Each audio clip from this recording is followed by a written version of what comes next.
MeghalayaPost.news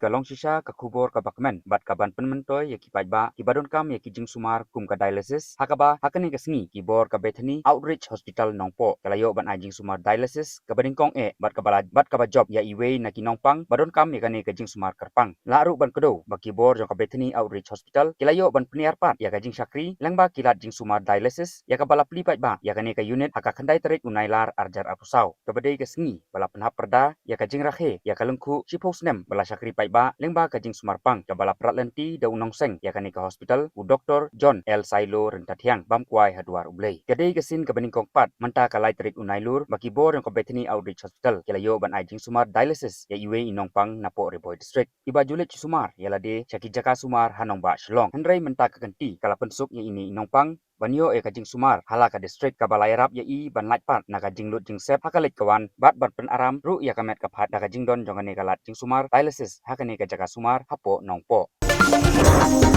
MeghalayaPost.news